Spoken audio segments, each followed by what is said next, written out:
দীর্ঘ ৬০ দিন পর উদ্বেগ উৎকণ্ঠা শেষে বাবা মায়ের বুকে ফিরেছেন সোমালিয়ার জলদস্যুদের কবলে আটকে থাকা জাহাজ এমভি আবদুল্লাহর নাবিক রাজু। তিনি এমভি আবদুল্লাহ জাহাজটিতে অ্যাবুল সিম্যান হিসেবে কর্মরত ছিলেন। মঙ্গলবার ১৪ মে রাত 11:30টায় নিজ বাড়িতে ফিরে আসেন তিনি। কোম্পানীগঞ্জ উপজেলার রামপুর ইউনিয়নের ৮ নং ওয়ার্ডের রামপুর গ্রামের আজিজুল হক মাস্টারের ছেলে রাজু। এ সময় সন্তানকে পেয়ে আবেগে আপ্লুত হয়ে পড়েন বাবা আজিজুল হক মাস্টার ও মা দৌলতারা বেগম। আমার ছেলে মোহাম্মদ আনোয়ার হক রাজু পয়লা রমজান থেকে সোমালিয়ায় জলদস্যুর হাতে বন্দী ছিল। তখন আমরা খুব হতাশা, উদ্বেগ, উৎকণ্ঠার মধ্যে আমাদের দিনগুলি কাটিয়েছি। কারণ আমরা সেই দস্যুর থেকে মুক্তি পেয়ে আমাদের কাছে ফিরে আসবে কি না আমরা হতাশার মধ্যে ছিলাম। যা হোক, এসআর কোম্পানির কর্তৃপক্ষের ভূমিকায় এবং সরকারের আন্তরিক সহযোগিতায় ৩৩ দিন পর সে মুক্তি পেয়েছে। মুক্তি পেয়ে সেই ডুবে হয়ে গতকাল চট্টগ্রাম বন্দরে এসে পৌঁছেছে। তাকে পেয়ে আমরা আমাদের যে দুঃখ, দুর্দশা, উৎকণ্ঠা, উদ্বেগ সব কেটে গেছে। রাত থেকে রাজুকে এক নজর দেখতে বিভিন্ন জায়গা থেকে ছুটে আসেন আত্মীয় স্বজন ও প্রতিবেশীরা। তাকে কাছে পেয়ে স্বজনদের উচ্ছ্বাস বাড়ে কয়েক গুণ।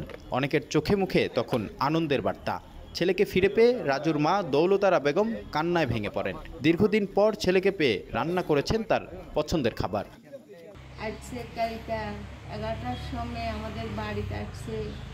আসার পরে আমার থেকে খুব ভালো লাগছে, খুব আনন্দ লাগছে। আত্মীয় স্বজন, পাড়া পড়শি সবাই আমার ছেলেরে দেখতে আসছে।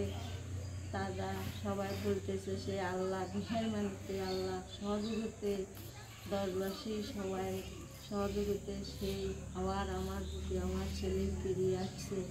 আমি মাননীয় প্রধানমন্ত্রীকে ধন্যবাদ জানাচ্ছি, কৃতজ্ঞ জানাচ্ছি।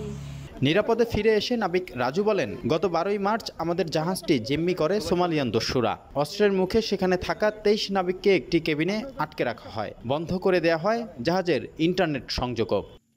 এরকম বলতে সবচেয়ে রিস্কি ওইটাই ছিল। যখন আমরা ঘুম থেকে উঠতাম, চোখ খুললেই অস্ত্র তাক করানো থাকতো, এরকম দেখতাম। সবচেয়ে বিব্রতিকর ছিল যখন নেভি শিপগুলো যাইতো, বিভিন্ন navy sheep, UNO navy sheep, Italian, Spanish, Indian বিভিন্ন নেভি শিপ মাঝে মাঝে যাইতো, রাউন্ড দিত, অ্যাঙ্কর করে রাখতো আমাদের শিপের পাশে। তখন ওরা বেশি প্রেশার ক্রিয়েট করতো, ফাঁকা গুলি ছুটতো। নেভি শিপ থেকেও ফাঁকা গুলি ছুটছে, এরাও ফাঁকা গুলি ছুটে। যেহেতু আমাদের মোবাইল ওরা সব সিজ করছে, এখন পরে আসলে তো আমরা 2-1 একটু হাইড করে 2-1টা মোবাইল রাখছিলাম, যাদের ডাবল বা ট্রিপল মোবাইল ছিল, যার কারণে কন্ট্যাক্ট করতে পারছি।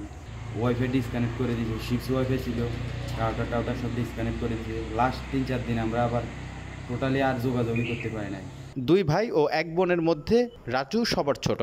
তিনি বামুনী উচ্চ বিদ্যালয় থেকে 2012 সালে এসএসসি পাশ করেন। এরপর বামুনী কলেজ থেকে এইচএসসি পাশ করেন। চট্টগ্রামের ন্যাশনাল মেরিটাইম ইনস্টিটিউট থেকে সিডিসি কোর্স সম্পন্ন করেন তিনি।